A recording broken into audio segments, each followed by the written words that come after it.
اعوذ باللہ من الشیطان الرجیم بسم اللہ الرحمن الرحیم اللہم صلی علی سیدنا محمد نبی الامی وآلہ وصحبہ وبارک وسلم صلی علیہ۔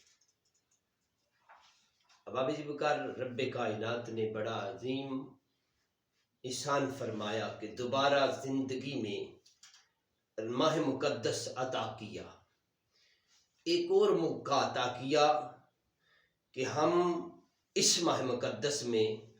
خالق کائنات کی بارگاہ میں سجدہ ریزی کر کے اپنے گناہوں کی بخشش کروا سکتے ہیں۔ بہت بڑا رب کائنات نے موقع عطا فرمایا ہے۔ رمضان المبارک کی بدولت گناہوں کی مغفرت، بڑی بہترین حدیث، اور اس کتاب میں شیخ السلام ڈاکٹر علامہ طاہر القادری مدد علی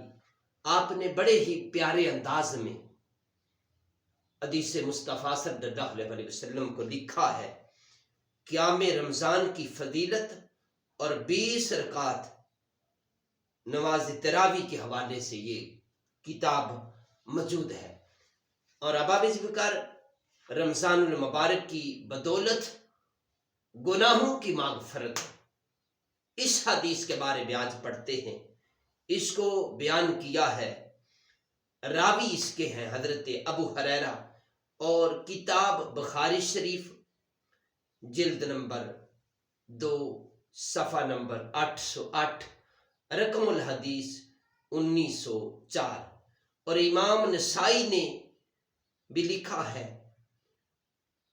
اور ابن حبان نے بھی اس کو لکھا ہے، اور امام احمد بن حنبل نے بھی اس کو بیان کیا ہے، اور امام طبرانی نے معجم الاوسط میں بیان کیا ہے۔ اب بکر مختلف ائمہ اور کتب کے مشہور جو امام ہیں ان کی لکھی ہوئی کتب کے حوالے میں نے عرض کیے۔ ابو ہریرہ رضی اللہ تعالیٰ عنہ بیان کرتے ہیں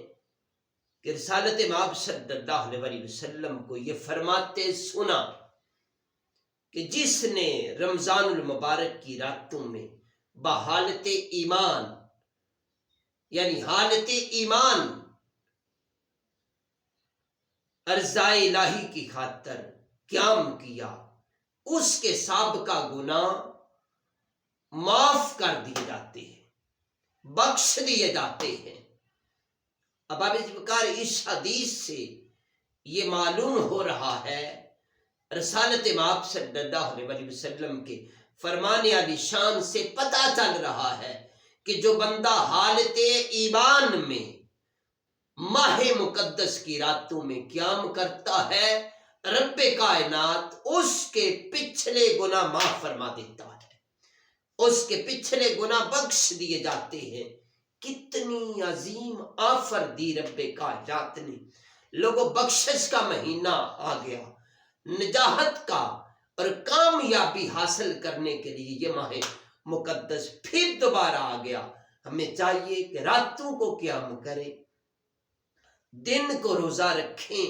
خالق کائنات کی بارگاہ میں سجدہ ریزی کریں، اور اپنے کیے ہوئے اعمال پر ندامت کریں، آنسو بہائیں، خالق کائنات کی بارگاہ میں دعا کریں، اپنے گناہوں کی معافی طلب کریں، رب کائنات کی ذات معاف فرما دے گی۔ اور دوسری حدیث، اس کے بھی راوی حضرت ابو ہریرہ رضی اللہ تعالیٰ عنہ بیان فرماتے ہیں کہ رسالت مآب صلی اللہ علیہ وسلم نے فرمایا، اپنے صحابہ کو حضور علیہ السلام قیام رمضان کی ترغیب دیتے تھے، یعنی حضور اپنے صحابہ کو راتوں کو قیام کرنے کی ترغیب دیتے تھے، اور فرمایا کرتے تھے جس نے ایمان اور ثواب کی خاطر رمضان المبارک میں قیام کیا، اس کے پچھلے گناہ معاف کر دیے جائیں گے۔ اس حدیث کو امام احمد بن حنبل نے بھی روایت کیا ہے۔ حضرت ام للمومنین حضرت عائشہ صدیقہ رضی اللہ تعالیٰ عنہما فرماتی ہیں کہ نبی پاک صلی اللہ علیہ وسلم رمضان المبارک میں لوگوں کو قیام رمضان اور صلاۃ التراوی کی ترغیب دیا کرتے تھے۔ لوگوں، کتنی اعلیٰ حدیث ہے کہ حضور تاجدار کائنات فخر موجودات امام الانبیاء لوگوں کو صلاۃ التراوی نماز تراوی کی ترغیب دیا کرتے تھے اور حکمن لازمی قرار نہیں دیتے تھے،